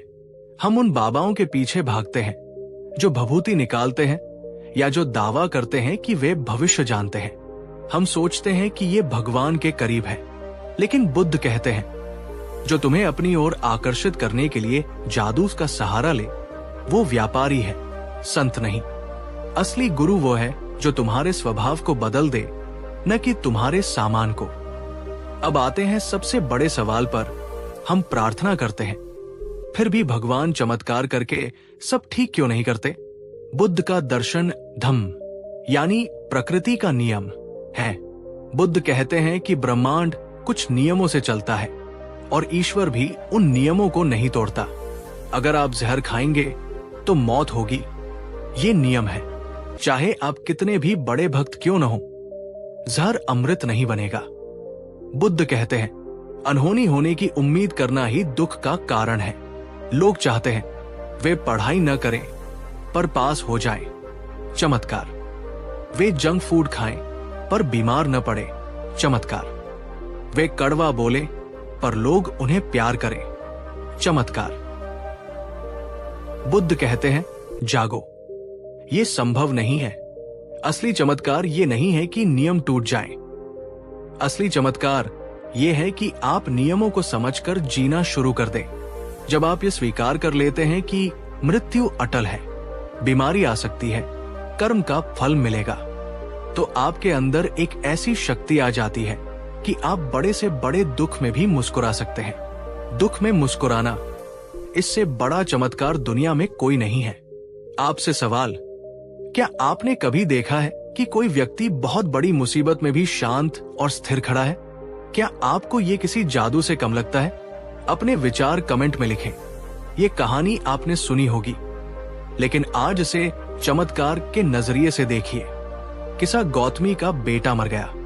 वो उसे जीवित करने के लिए बुद्ध के पास आई। वो चाहती थी कि बुद्ध कोई चमत्कार करे, कोई मंत्र पढ़े और बेटा जिंदा हो जाए। बुद्ध ने कोई जादू नहीं किया। बुद्ध ने कहा, जाओ उस घर से सरसों के दाने ले आओ जहां कभी कोई नहीं मरा हो।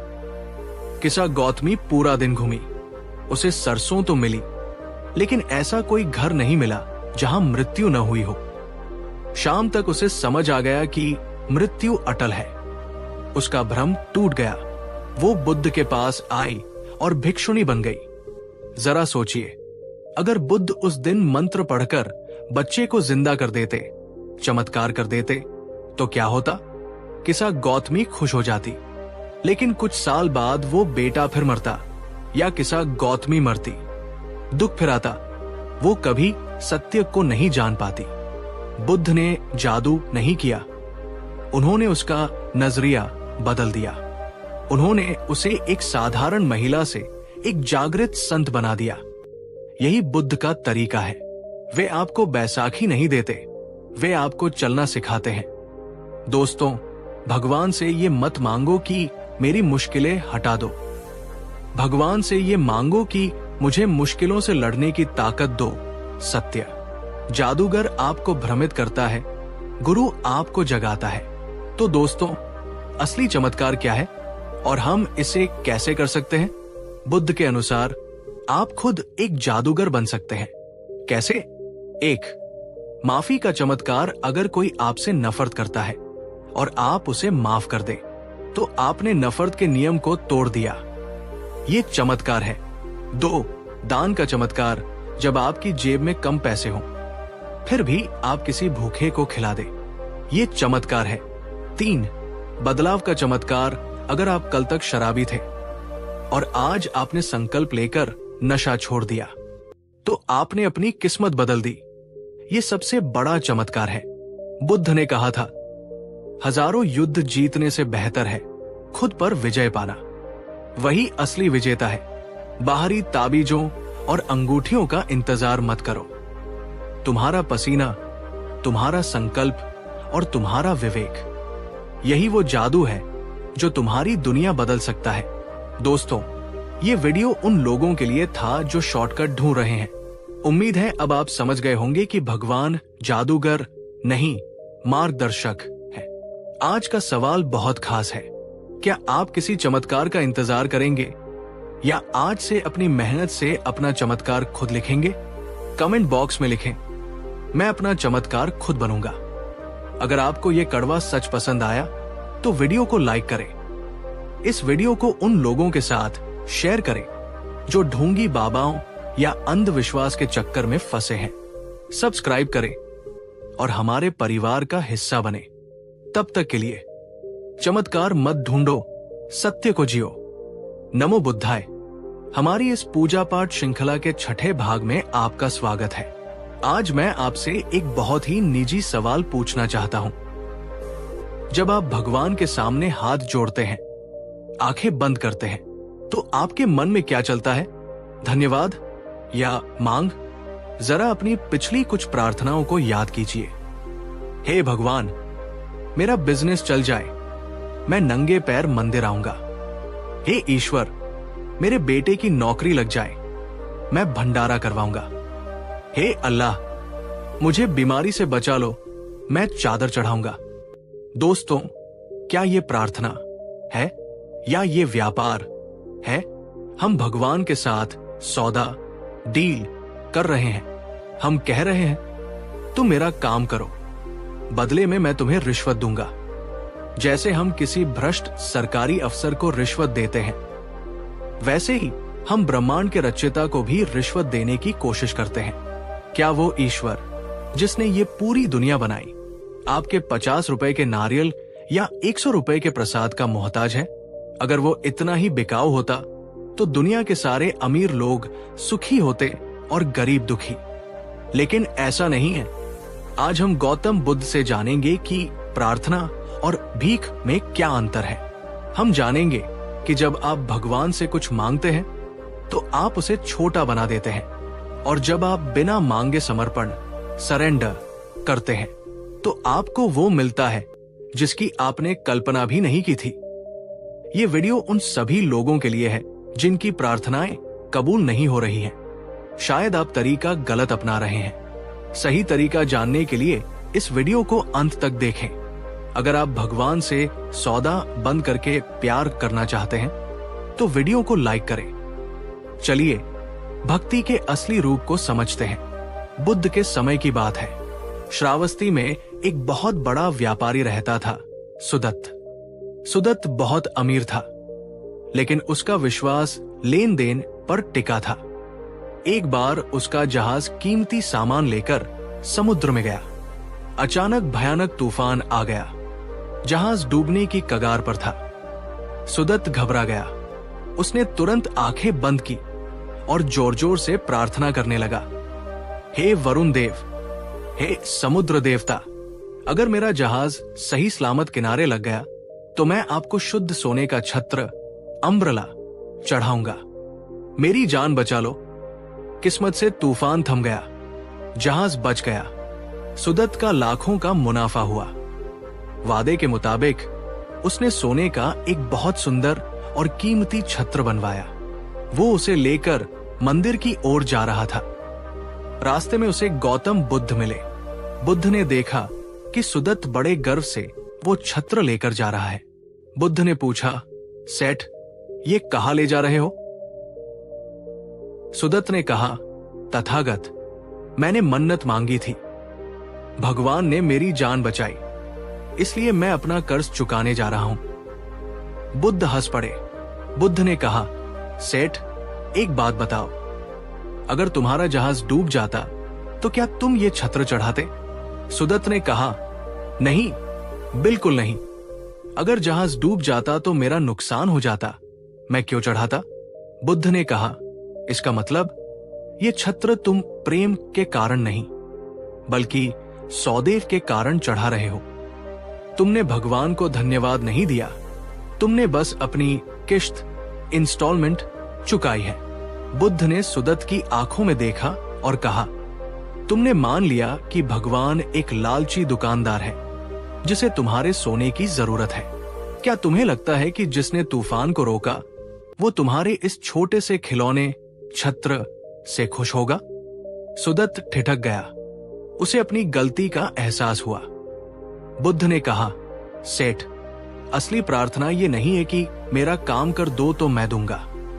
असली प्रार्थना यह है कि तुमने मुझे जीवन दिया, इसके लिए मैं अपना सब कुछ देने को तैयार हूं। बुद्ध ने उसे सलाह दी, इस सोने के छत्र को बेच दो और उस पैसे से उन नाविकों, सेलर्स के परिवारों की मदद करो जो उस तूफान में घायल हुए हैं। जीवित इंसान की मदद करना सोने का छत्र चढ़ाने से 1000 गुना बड़ी पूजा है। सुदत्त ने वैसा ही किया और उस रात उसे जो सुकून मिला वो उसे आज तक किसी मन्नत पूरी होने पर नहीं मिला था। दोस्तों, क्या हम भी सुदत्त नहीं हैं? हे भगवान, रिजल्ट अच्छा आया तो प्रसाद चढ़ाऊंगा। क्या ये शर्त लगाना सही है? कमेंट में हां या नहीं लिखें। बुद्ध ने उस दिन अपने शिष्यों को प्रार्थना का मनोविज्ञान समझाया। बुद्ध ने कहा, जब तुम हाथ फैलाकर कुछ मांगते हो तो तुम ये साबित करते हो कि तुम अपूर्ण, इनकम्प्लीट हो। तुम भिखारी हो। एक अविश्वास। जब आप भगवान से कहते हैं, मुझे ये चाहिए, मुझे वो चाहिए, तो आप असल में कह रहे हैं, हे ईश्वर, तुम्हें पता नहीं है कि मेरे लिए क्या सही है। लाओ, मैं तुम्हें बताता हूं कि क्या करना है। क्या आपको लगता है कि आपकी समझ उस परम शक्ति से ज्यादा बड़ी है? बुद्ध कहते हैं, मांगना अविश्वास है, मौन रहना विश्वास है। 2 भविष्य की चिंता। मन्नत हमेशा भविष्य के लिए होती है।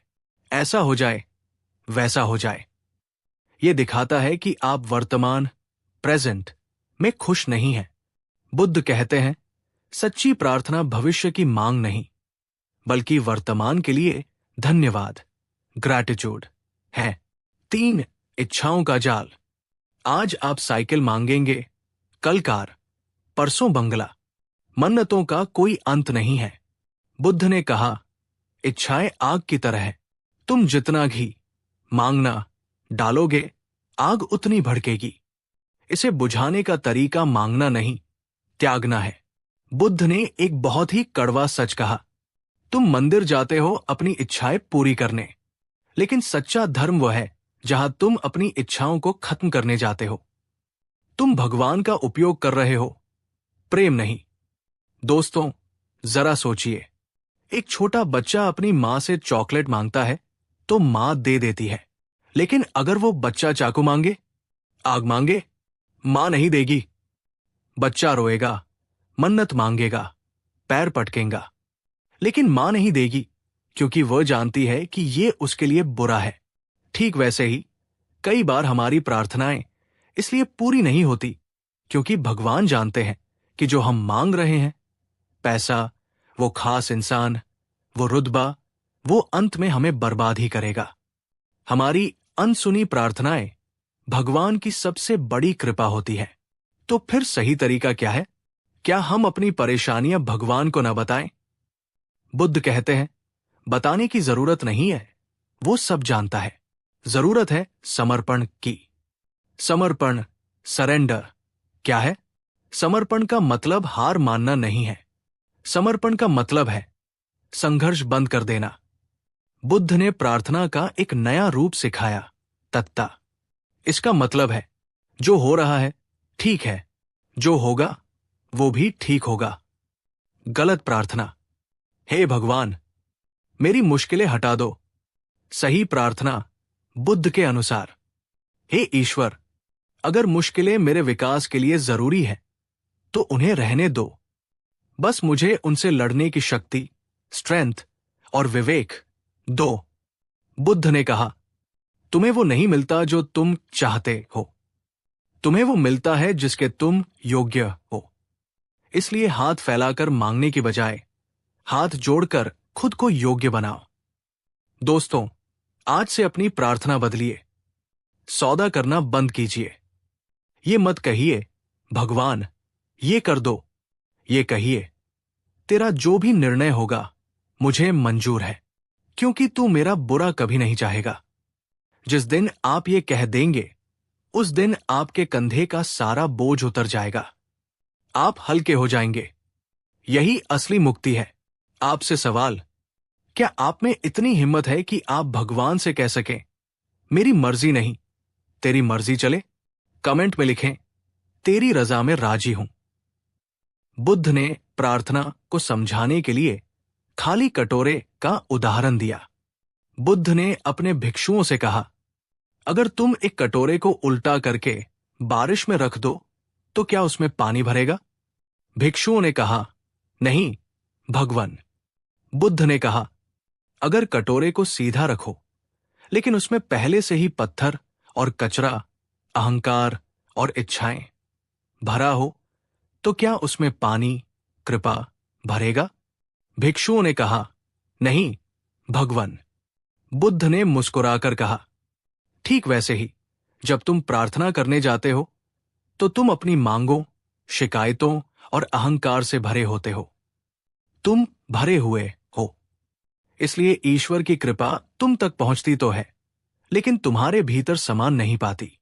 बुद्ध ने कहा, प्रार्थना मांगना नहीं है, प्रार्थना है खुद को खाली करना। जब तुम खाली, साइलेंट होते हो तभी परमात्मा तुम में प्रवेश करता है। मंदिर इसलिए मत जाओ कि तुम्हें कुछ चाहिए। मंदिर इसलिए जाओ ताकि तुम अपने मैं, ईगो को वहां छोड़ सको। वहां जाकर बोलो मत, सुनो, शांत बैठो। उस शांति में ही सारे जवाब है। दोस्तों, मांगना बंद कर दीजिए। आप एक सम्राट के बच्चे हैं। भीख मांगना आपको शोभा नहीं देता। बस अपना पात्र, माइंड साफ रखिए। जो आपके लिए जरूरी है वो आप तक बिना मांगे पहुंच जाएगा। यही कुदरत का नियम है। तो दोस्तों, आज के इस छठे भाग का निचोड़ क्या है? भगवान से मांगने का सही तरीका क्या है? 1. धन्यवाद। मांगने की शुरुआत शिकायत से ना करें, शुक्रिया से करें। धन्यवाद कि मैं जिंदा हूं। धन्यवाद कि मुझे भोजन मिला। कृतज्ञता ही सबसे बड़ी प्रार्थना है। 2. सौदा बंद। भगवान को लालच देना बंद करें। आप उसे क्या देंगे जो खुद सब कुछ का मालिक है? उसे सिर्फ एक चीज चाहिए, आपका शुद्ध मन। 3. शक्ति मांगे, वस्तु नहीं। लॉटरी या खिलौने न मांगे। सद्बुद्धि, साहस और करुणा मांगे, क्योंकि इन्हीं से जीवन संवरता है। 4. सबका भला, सिर्फ अपने लिए न मांगे।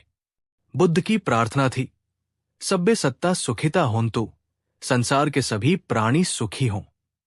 जब आप सबके लिए मांगते हैं तो आपकी झोली अपने आप भर जाती है। दोस्तों, ये पूजा पाठ की श्रृंखला अब एक संपूर्णता, कंप्लीशन की ओर बढ़ रही है। हमने बाहरी आडंबर से शुरू किया और आज हम पूर्ण समर्पण तक पहुंच गए।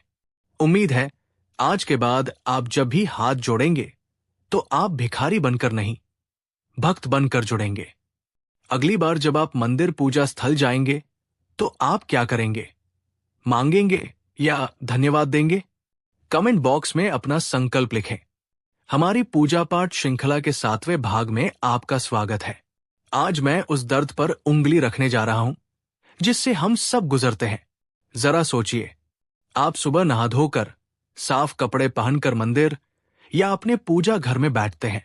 आप अगरबत्ती जलाते हैं, आंखें बंद करते हैं और भगवान का नाम लेना शुरू करते हैं। सब कुछ कितना पवित्र लगता है ना? लेकिन ठीक 30 सेकंड बाद क्या होता है? अचानक आपके दिमाग में एक विचार आता है, अरे गैस बंद किया नहीं। फिर दूसरा विचार, आज बॉस को क्या जवाब देना है। फिर तीसरा, उसने मुझे कल वो बात क्यों कही। आपका शरीर तो भगवान के सामने बैठा है, लेकिन आपका मन बाजार में, ऑफिस में या किसी पुरानी लड़ाई में घूम रहा है। और जब पूजा खत्म होती है तो आपको शांति की जगह चिड़चिड़ापन और पछतावा महसूस होता है। आप सोचते हैं, मेरा मन कितना गंदा है, मैं भगवान के सामने भी दुनियादारी सोच रहा हूं। दोस्तों, रुकिए, अपने आप को कोसना बंद कीजिए। आज मैं आपको गौतम बुद्ध का वो रहस्य बताऊंगा जिससे आप जान पाएंगे कि मन ऐसा क्यों करता है। बुद्ध ने कहा था, मन एक जंगली घोड़े की तरह है, इसे चाबुक से नहीं, समझ से काबू किया जाता है। आज हम सीखेंगे कि कैसे अपने बंदर मन को शांत करके एक भक्त का मन बनाया जा सकता है। अगर आप भी इस ओवरथिंकिंग से परेशान हैं और सच्ची शांति का अनुभव करना चाहते हैं, तो ये वीडियो आपके लिए संजीवनी है। इसे अंत तक देखें। अगर आप अपने मन को अपना दोस्त बनाना चाहते हैं तो वीडियो को लाइक करें। चलिए मन की इस गुत्थी को सुलझाते हैं। एक बार बुद्ध अपने प्रिय शिष्य आनंद के साथ यात्रा कर रहे थे। गर्मी का मौसम था और वे एक जंगल से गुजर रहे थे। आनंद को बहुत जोर की प्यास लगी।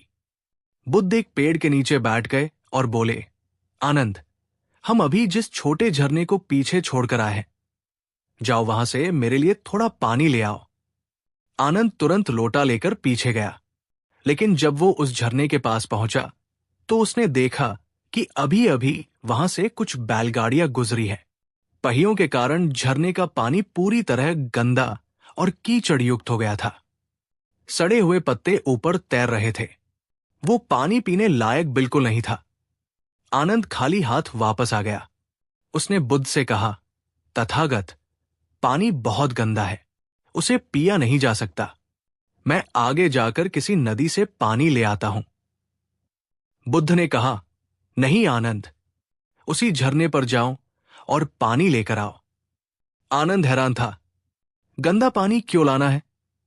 लेकिन गुरु का आदेश था, तो वो फिर गया। पानी अभी भी गंदा था। वो फिर खाली हाथ लौट आया। बुद्ध ने उसे तीसरी बार भेजा। आनंद थोड़ा चिढ़ गया, लेकिन गया। और इस बार जब वो झरने के पास पहुंचा तो वो हैरान रह गया। कीचड़ नीचे बैठ चुका था, सड़े हुए पत्ते किनारे लग गए थे और पानी बिल्कुल कांच की तरह साफ और निर्मल हो चुका था। आनंद ने लोटा भरा और नाचते हुए बुद्ध के पास आया। उसने बुद्ध के चरणों में पानी रखा और पूछा, तथागत, आपने कोई चमत्कार किया क्या? वो गंदा पानी अचानक साफ कैसे हो गया? बुद्ध मुस्कुराए और बोले, आनंद, मैंने कुछ नहीं किया और तुमने भी कुछ नहीं किया।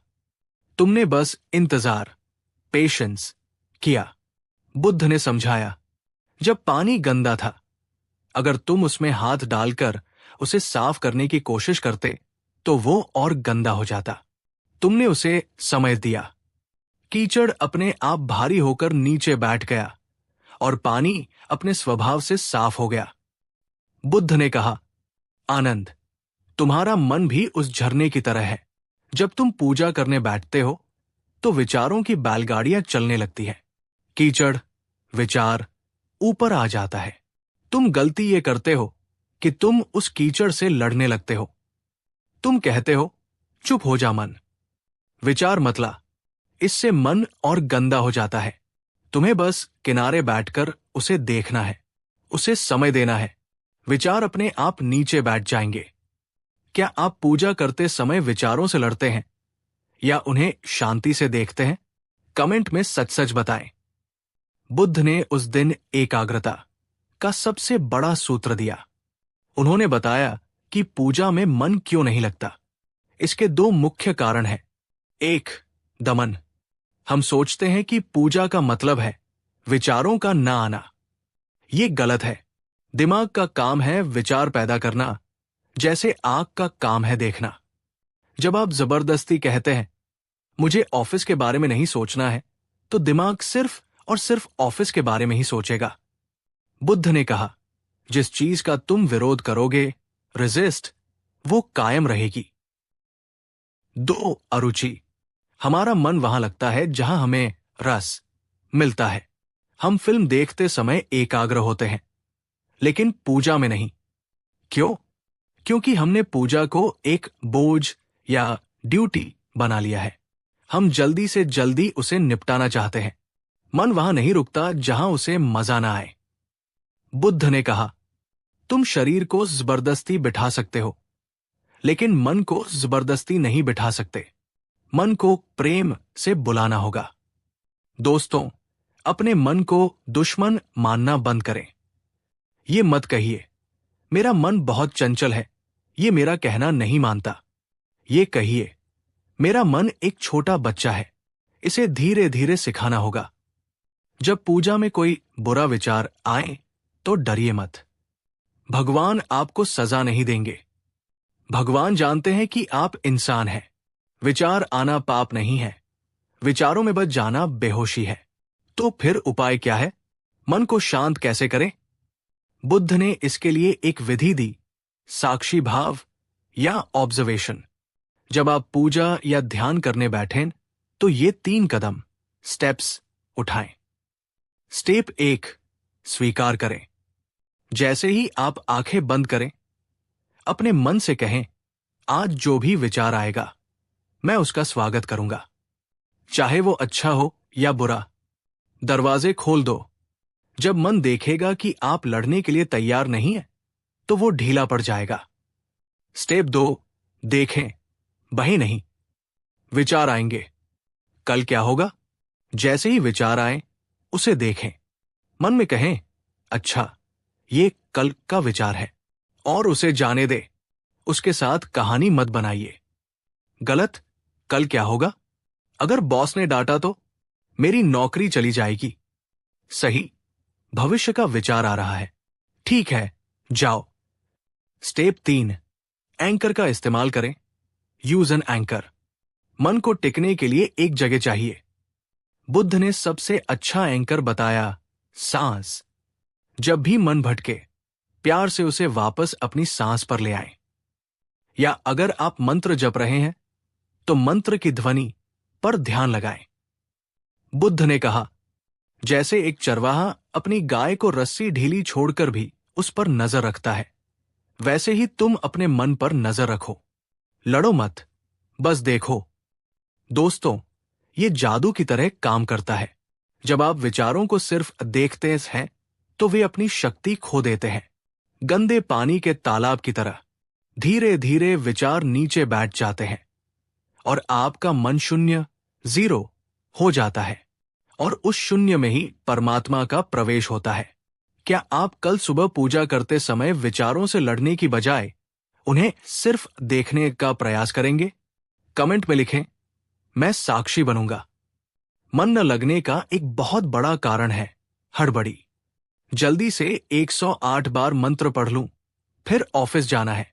जल्दी से दिया जला दूं, सीरियल शुरू होने वाला है।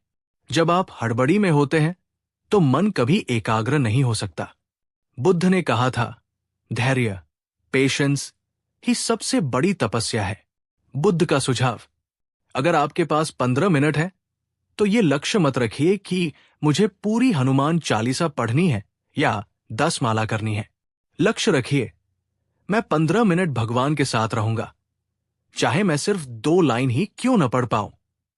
मात्रा कम कर दीजिए, लेकिन गुणवत्ता बढ़ा दीजिए। एक माला जो पूरे प्रेम और शांति से फेरी गई हो, उन 100 मालाओं से बेहतर है जो मशीन की तरह फेरी गई हो। टिप, पूजा शुरू करने से पहले 2 मिनट मौन, साइलेंस, बैठें। अपनी हड़बड़ी को शांत होने दें, फिर पूजा शुरू करें। आप फर्क महसूस करेंगे। ईश्वर को आपकी स्पीड से कोई मतलब नहीं है, वो आपके ठहराव को देखता है। तो दोस्तों, आज हमने क्या सीखा? पूजा में मन क्यों नहीं लगता? 1, क्योंकि हम मन से लड़ते हैं। 2, क्योंकि हम जल्दबाजी में होते हैं। 3, क्योंकि हम पूजा को ड्यूटी समझते हैं। बुद्ध का उपाय, 1, साक्षी बने, विचारों को बादल की तरह आते जाते देखें। 2. इंतजार करे गंदे पानी को शांत होने का समय दे। 3. प्रेम लाए भगवान के पास ऐसे जाएं जैसे अपने सबसे प्यारे दोस्त के पास जा रहे हों। जब आप ये करेंगे तो आपको मन लगाने की कोशिश नहीं करनी पड़ेगी। मन खुद ब खुद लीन हो जाएगा और वही अवस्था समाधि है। बुद्ध ने कहा था, वो व्यक्ति जिसने अपने मन को जीत लिया है उसके लिए मन सबसे अच्छा मित्र है, लेकिन जो ऐसा करने में विफल रहता है उसके लिए मन सबसे बड़ा शत्रु है। दोस्तों, ये पूजा पाठ की श्रृंखला अब अपने अंतिम चरण में है। मुझे पूरी उम्मीद है कि इस वीडियो से आपको अपनी ओवरथिंकिंग से निपटने का रास्ता मिला होगा। आज का सवाल, क्या आप पूजा को एक टास्क समझते हैं या सुकून? कमेंट में सच बताएं। अगर आपको यह मनोवैज्ञानिक तरीका पसंद आया तो वीडियो को लाइक करें, शेयर करें उन दोस्तों के साथ जो कहते हैं मेरा मन बहुत भटकता है। सब्सक्राइब करें ताकि हम इस ज्ञान के सफर में साथ चल सकें। तब तक के लिए मन से लड़े नहीं, मन को समझे। नमो बुद्धाय।